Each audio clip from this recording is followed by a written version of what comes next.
Certaines stars ne semblent pas vieillir. Elles ont plus de 50 ans et sont incroyables, comme Jennifer Lopez ou Jennifer Aniston. Quel est leur secret? Des procédures esthétiques, une bonne génétique, de la cosmétique ou simplement leur habitude de vie comme l'alimentation ou l'exercice physique?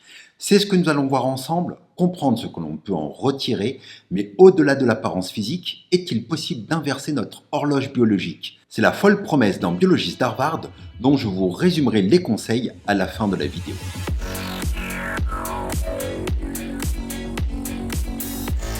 Que ce soit Jennifer Lopez ou Jennifer Aniston, elles affirment qu'elles n'ont jamais eu de procédure esthétique, même si la deuxième concède simplement avoir fait une fois dans sa vie un traitement laser.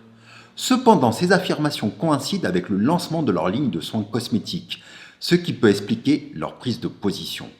Quand on voit certaines photos, on peut raisonnablement penser qu'elles ont réalisé des injections assez bien faites de toxines botuliques qui permettent de diminuer les rides dynamiques de la patte d'oie ou des rides du lion qui ont tendance à apparaître relativement tôt. Mais aussi quelques injections d'acide hyaluronique ciblées pour lutter contre la perte de volume naturel du visage, comme au niveau du sillon nasogénien ou de la zone malaire. Les expressions sur leur visage restent naturelles et le résultat harmonieux, mis à part sur cette séquence de promotion de sa ligne de soins où Jennifer Lopez ne semble pas pouvoir bouger le front. Mais est-ce que ces procédures esthétiques peuvent expliquer à elles seules leur apparence resplendissante à la cinquantaine?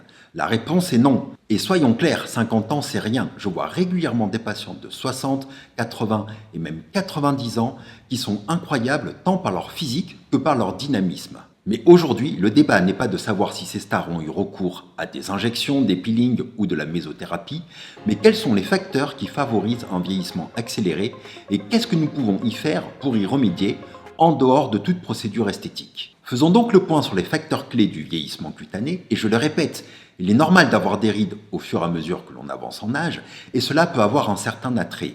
L'objectif ici, c'est de bien vieillir et certainement pas de faire du jeunisme. En numéro 1, l'alimentation a un impact déterminant sur notre santé, mais aussi sur la qualité de la peau. Les sucres rapides, les mauvaises graisses et les aliments transformés créent de l'inflammation, augmente la glycation des protéines et participe au stress oxydatif. Et aucune injection de botox ou d'acide hyaluronique ne va pouvoir contrer cela. A l'inverse, les légumes contiennent beaucoup de vitamines et d'antioxydants qui luttent contre les radicaux libres. Alors c'est sûr, il est plus facile de bien manger quand on est une célébrité avec un chef à domicile pour cuisiner des repas sains et équilibrés, mais manger équilibré reste à la portée de tout le monde. D'autre part, il semblerait aussi que pour ralentir le processus de vieillissement, il serait non seulement important de savoir quoi manger, mais il serait tout aussi important de savoir quand manger. Mais nous y reviendrons dans la deuxième partie de la vidéo. En numéro 2, l'activité physique est non seulement primordiale pour protéger notre système cardiovasculaire, ostéo-articulaire, mais aussi pour la qualité de la peau. L'activité physique influence le taux d'hormones dans notre corps et on sait que nos cellules cutanées possèdent beaucoup de récepteurs qui les rendent très sensibles aux variations hormonales. D'autre part, une étude publiée en 2015 montre que l'exercice physique est associé à une augmentation de l'interleukine 15, qui a un rôle important dans le métabolisme des cellules. Et comme pour l'alimentation, avoir un coach à domicile comme Jennifer Lopez aide à trouver de la motivation. Mais sachez que même une activité physique pratiquée 2 fois par semaine, c'est déjà bien. Alors il y a certes certaines choses que vous ne pouvez pas changer. Des personnes ont la peau épaisse, d'autres ont la peau fine. Et bien évidemment, si vous avez la peau fine, les signes de l'âge auront tendance à apparaître plus rapidement. Un autre facteur spécifique pour la peau, c'est le phototype. Si vous avez un phototype clair, votre peau est très sensible au soleil et l'apparition de rides sera plus précoce que chez une personne ayant la peau foncée. Donc si vous êtes dans ce cas, il faut être extrêmement protecteur vis-à-vis du soleil. Cependant, avoir un phototype élevé ne vous dispense pas de vous protéger du soleil. Jennifer Lopez, qui est en phototype 4, a répété à plusieurs reprises qu'elle a commencé à appliquer une crème solaire tous les jours dès ses 22 ans. Je le rappelle souvent ici, les rayons UV sont une des premières causes de vieillissement cutané. Prenons l'exemple d'une autre célébrité, Jennifer Aniston, qui a la peau plus claire et qui est en phototype 2. Sa peau est plus sensible au soleil et des fines rides vont avoir tendance à apparaître plus rapidement. Maintenant, je vais vous montrer des photos de patientes qui ont aussi la petite cinquantaine, qui viennent me consulter pour des soins esthétiques et vous pouvez constater les effets dévastateurs du soleil et du tabac réunis. Alors oui, il est toujours possible d'améliorer la qualité de la peau par des procédures esthétiques, mais vous comprenez bien qu'il vaut mieux prévenir que guérir. Par ailleurs, les peaux épaisses et grasses résistent mieux au vieillissement que les peaux fines et sèches. En fait, l'apparition des rides sera retardée, mais pas un éventuel relâchement cutané, qui peut être due à une perte de volume et en manque de soutien sous-cutané. En effet, les peaux sèches sont plus vulnérables aux agressions extérieures car le sébum n'est pas en quantité suffisante pour assurer son rôle protecteur. Et si vous êtes dans ce cas, n'hésitez pas à regarder ma vidéo sur comment hydrater sa peau. Mais comme le reste, le type de peau ne fait pas tout et une routine de soins adaptée est essentielle. Il faut bien sûr bien nettoyer sa peau pour enlever les résidus de pollution et la crème solaire, mais ne faites pas ce type d'erreur comme on peut le voir dans cette vidéo. Avoir la peau complètement sèche avec des sensations de tiraillement n'est pas une bonne idée. L'hydratation est aussi importante car une déshydratation cutanée peut être un facteur de vieillissement prématuré.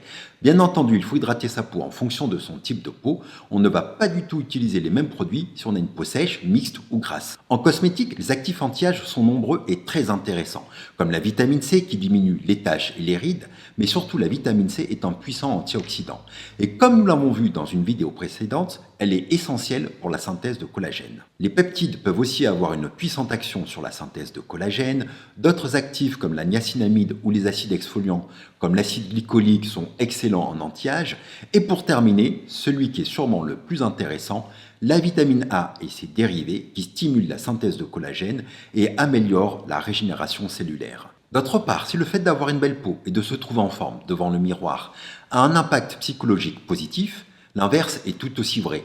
Notre état psychologique a un impact sur notre corps et évidemment sur notre peau. Car on le sait, le stress et l'anxiété peuvent provoquer des imperfections, aggraver une rosacée et provoquer un vieillissement cutané accéléré. Bien entendu, d'autres facteurs comme la génétique ont un rôle à jouer dans notre vieillissement en général, et pas seulement cutané, mais notre génome ne détermine pas tout. D'autant plus que l'on sait maintenant qu'il est possible d'influencer comment s'expriment nos gènes, notamment grâce à notre alimentation et aux exercices physiques. Et si on va encore plus loin, est-il possible de ralentir et d'inverser notre horloge interne?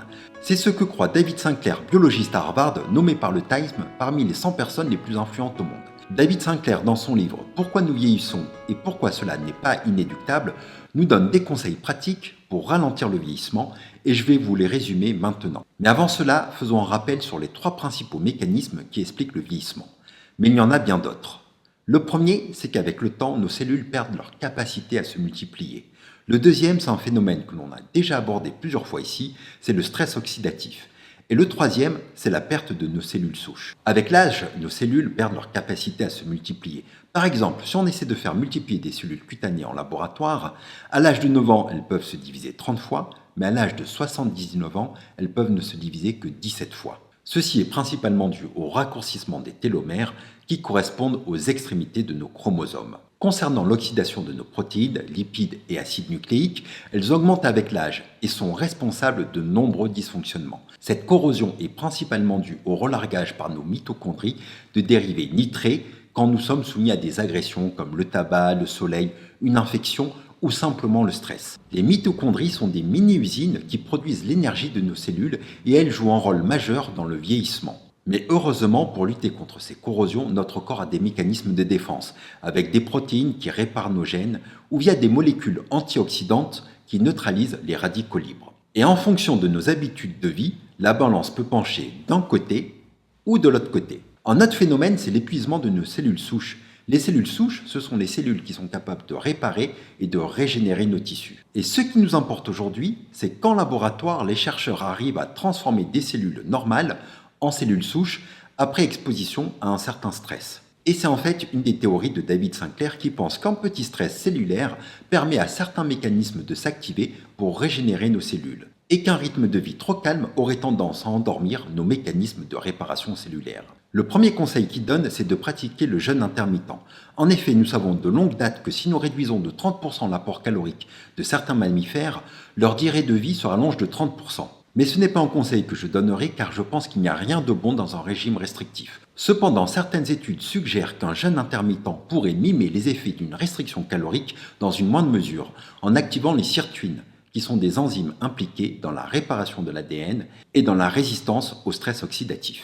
Bien sûr, ces effets sont décuplés si on mange des aliments riches en vitamines et en antioxydants, comme dans le régime méditerranéen ou celui d'Okinawa. Par ailleurs, il recommande aussi de limiter les apports en viande. D'autre part, il conseille aussi l'activité physique intense. C'est important pour notre système cardiovasculaire, mais aussi pour maintenir un bon niveau hormonal. Selon lui, l'intensité doit être suffisamment importante et il prend l'exemple d'avoir le souffle coupé.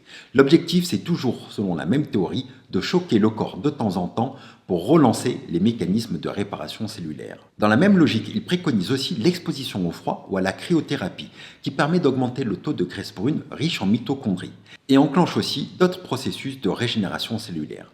La qualité et la quantité du sommeil influent aussi sur notre vieillissement. Et pour terminer, il recommande aussi de limiter les toxiques et notamment le tabac. Je tiens à préciser aussi qu'il se supplémente en précurseurs de niacinamide, en resveratrol, en vitamine D et en vitamine K2. Il prend aussi certains médicaments, mais je n'en parlerai pas par manque d'évidence scientifique. Ces recommandations sont intéressantes et la plupart relèvent du bon sens, mais il faut garder un peu de recul car la preuve scientifique n'est pas maximale. Néanmoins, il est évident qu'avec une bonne alimentation, une activité sportive régulière, une bonne gestion du stress, une bonne protection solaire et des soins du visage adaptés, on ralentit les effets du vieillissement. Mais l'objectif reste principalement de se sentir bien dans son corps et dans sa tête lorsque l'on avance en âge.